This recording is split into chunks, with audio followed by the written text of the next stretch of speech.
अभी रिसेंट में क्या हुआ है बेटा, एनसीईआरटी ने ना, रिसेंट में एनसीईआरटी ने अपनी बुक्स में मॉडिफिकेशन किया है। जो फर्स्ट क्लास से लेकर 12th क्लास तक जो बुक्स हैं उनमें नए मॉड्यूल ऐड किए हैं। जैसे मॉड्यूल क्या है कि नई नई बुक्स ऐड की हैं, क्योंकि पहले ये मानती थी एनसीईआरटी कि जो हमारा सिलेबस है वो बहुत बोरिंग है, ठीक है, वो कंटेम्प्रेरी नहीं है, जो इन्वायरमेंट चेंज हो रहा है उसके अकॉर्डिंग नहीं है। तो एनसीईआरटी ने क्या किया, अभी 7 मॉड्यूल्स ऐड किए। 7 मॉड्यूल्स में देखा जाए तो एनसीईआरटी चाहती क्या है वैसे इन मॉड्यूल्स के थ्रू, कि हम जो पढ़ाई लिखाई है उसको एंटरटेनिंग बनाएं, उसमें क्या हो कि एंजॉयमेंट हो, थोड़ा सा बच्चों को खुशी हो, मेंटल प्रेशर ना हो। बच्चे सुसाइड कर रहे हैं तो सुसाइड ना करें पढ़ने के चक्कर में, क्योंकि पहले तो एक कहावत थी ना, पढ़ोगे लिखोगे बनोगे नवाब और खेलोगे कूदोगे तो बनोगे खराब। लेकिन एनसीईआरटी ये चाहती है कि अब जो नई थीम आई है, नया जो भारत बन रहा है, तो उसमें ऐसा होना चाहिए कि पढ़ोगे लिखोगे बनोगे नवाब, खेलोगे कूदोगे तो बनोगे बड़े नवाब, ठीक है। तो एनसीईआरटी चाहती है कि बच्चों को खेल कूद के लिए भी प्रमोट किया जाए, उसकी मेंटल हेल्थ को देखा जाए, वो बेचारा डिप्रेशन में नहीं रहे, उसको पढ़ाई ऐसा ना लगे कि बोझ डाला जा रहा है, ठीक है। और बहुत सारी चीजें जो कंटेम्प्रेरी चेंजेस हो रहे हैं, तो उसके लिए नए मॉड्यूल लाए।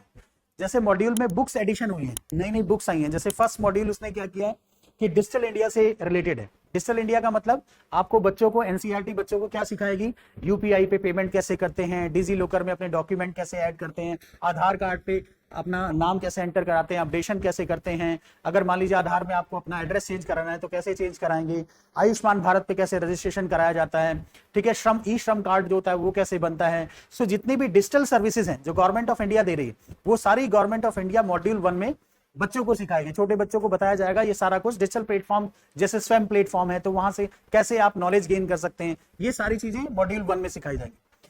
दूसरा मॉड्यूल इन्होंने बनाया, एक मॉड्यूल और बनाया, उसमें क्या है, कोविड के बारे में बता रहे। कोविड, जैसे कोविड आया था तो कोविड जैसी आपदा फिर आ गई, आपातकालीन स्थिति आ गई, तो हमें क्या करना है, क्या करने के लिए तैयार होना चाहिए। बच्चों को एक्टिविटी दी जाएगी, मान लो भूकंप आ गया या कोई ऐसा डिजास्टर आ गया तो उस टाइम पे क्या करेंगे, अच्छी बात है, बच्चों को सिखाया जाना चाहिए। सो दूसरा ये है। तीसरा मॉड्यूल इन्होंने बनाया स्पोर्ट्स के लिए, कि भाई वही खेलोगे कूदोगे तो बनोगे बड़े नवाब।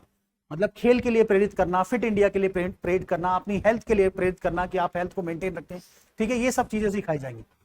जो फोर्थ मॉड्यूल आया, तो फोर्थ मॉड्यूल में एनसीईआरटी ने बोला कि हम एनवायरमेंट को प्रमोट करेंगे, क्लीनलीनेस, एनवायरमेंट, ये सारी चीजों पे फोकस किया जाएगा। बच्चों को प्लांटेशन कराने की बात की जाए, प्लांटेशन से क्या क्या बेनिफिट है, बुक्स में ये सारी चीजें दी गई, उस मॉड्यूल में ये डिस्कस किया गया। फिफ्थ मॉड्यूल की अगर हम बात करते हैं तो फिफ्थ मॉड्यूल में सिंपल सा डेमोक्रेसी की बात की जाएगी। डेमोक्रेसी मतलब चुनाव कैसे होते हैं, इलेक्शन कैसे होते हैं, पार्लियामेंट कैसी होती है, यूथ पार्लियामेंट का कॉन्सेप्ट आएगा। बच्चों को क्लास में पार्लियामेंट में एक को लोकसभा राज्यसभा ऐसे एमपी बना दिया जाएगा। जैसे मैं क्लास में कई बार करता हूँ कि भाई एमपी बना दिया या किसी को स्पीकर बना दिया, जैसे स्पीकर कौन था, संदीप स्पीकर बना दिया था हमने, तो ऐसे स्पीकर बना देंगे बच्चों को, उनकी रेस्पॉन्सिबिलिटीज दी जाएगी, किसी को प्रधानमंत्री बना दिया जाएगा। तो उनके अंदर जो स्पिरिट ऑफ डेमोक्रेसी है, इलेक्शन कैसे होते हैं, ठीक है, इलेक्शन में कौन पार्टिसिपेट कर सकता है, वोटिंग कैसे की जाती है, छोटे छोटे बच्चों को, क्योंकि छोटे बच्चे ज्यादा समझते हैं, ज्यादा उसको इमिटेट करने की कोशिश करते हैं, एक्टिविटी बेस कर दिया जाएगा। छोटा बच्चा मान लो 5th क्लास में तो जाके वोट डाल रहा है, ठीक है, पता चला उसका कैंडिडेट हार गया, ठीक है, तो ये सारी चीजें उनको सिखाई जाएंगी। सो ये जो हमारा क्या होगा, एक फिफ्थ मॉड्यूल बनाया जाए, फिफ्थ मॉड्यूल बनाया जाए। इस तरह से मॉड्यूल में 6 मॉड्यूल की जगह बात करते हैं तो वो क्या करेंगे, हेरिटेज की बात करेंगे, ठीक है, कल्चरल हेरिटेज है, जैसे आपका काशी विश्वनाथ टेम्पल है, ठीक है, मान लीजिए आपका भी वैष्णो देवी है, इस तरह के जो हमारे हेरिटेज है, ठीक है, बुद्धिस्ट सर्किट हैं, आपके रामायण सर्किट हैं, तो इन सारे सर्किट्स के बारे में इंफॉर्मेशन दी जाएगी। ऐसे ही जो 7th शेड्यूल आपका बनाया जाएगा, सो मेंटल हेल्थ के लिए बनाया जाएगा। मेंटल हेल्थ का मतलब बच्चों का जो दिमाग खराब हो जाता है, बच्चे पढ़ते पढ़ते क्या है, फ्रस्ट्रेशन में चले जाते हैं कि पढ़े जा रहे हैं, रटे जा रहे हैं, कुछ हो नहीं रहा है हमारा। फिर उनके लिए हेल्पलाइन बनाई गई, मानस हेल्पलाइन, जिसपे वो मानस पे फोन करके ये बोल सकते हैं कि हमारा मास्टर पागल है, ठीक है, ये हमें बहुत इरिटेट करता है, या अपना जो भी डिप्रेशन है कि मुझे हिस्ट्री बिल्कुल अच्छी नहीं लगती लेकिन मुझे जबरदस्ती पढ़ाया जा रहा है। छोटे छोटे बच्चे तरह तरह की कंप्लेन कर सकते हैं। सो ये मानस हेल्पलाइन बनाई जाएगी, मेंटल हेल्थ को केयर किया जाएगा। सो इस तरह से नए 7 मॉड्यूल ऐड किए गए हैं एनसीईआरटी में, जिससे कि बच्चे को जो स्टडी है, बच्चे को एंजॉय कराई जा सके, उसको ऐसा अच्छा लगे पढ़ना, ऐसा बोरियत सा ना हो। क्योंकि अभी जो पढ़ाने और पढ़ने का तरीका ना, वो सब चेंज होना चाहिए। अगर वो चेंज नहीं हुआ तो न्यू जनरेशन जो आ रही है ना, जेन जी से भी नीचे, क्या बोलते हैं उसको, जो नई जनरेशन आ रही है, हाँ, अल्फा, ये अल्फा जो जनरेशन आ रही है ना, अभी तो तुम जेन जी वाले हो, इसके बाद जो अल्फा जनरेशन आ रही है, तो अगर उसको आपने डांस करके, आजकल देखो बेटा रील भी ऐसे आती रहती हैं, कैसी रील्स आती हैं, छोटी मैडम जो होती है, जो छोटे बच्चों को पढ़ा रही होती है, तो डांस करके पढ़ा रही होती है, बच्चों को डांस करके सिखाया जा रहा है 1 2 3, ठीक है, बच्चे ऐसे बैठ के नहीं पढ़ना चाहते आपकी तरह, ठीक है, इस जनरेशन की तरह।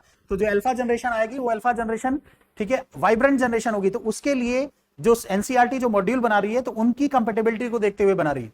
सो आने वाले टाइम में ये मॉड्यूल क्या करेंगे, एक होलिस्टिक डेवलपमेंट करेंगे बच्चों का। सो एक अच्छी भी बात है और एक वेलकम स्टेप है कि एनसीईआरटी इतना एम्पैथेटिक होकर बच्चों के बारे में सोच रही है, उनके मेंटल हेल्थ के बारे में सोच रही है, उन्हें फ्यूचर जैसे कोविड जैसी प्रॉब्लम फ्यूचर में आएगी तो कैसे टैकल करेंगे, इन सब चीजों के लिए तैयार कर रही है। ठीक है, तो ये एक अच्छा चीज है, एनसीईआरटी को ऐसे करते रहना चाहिए।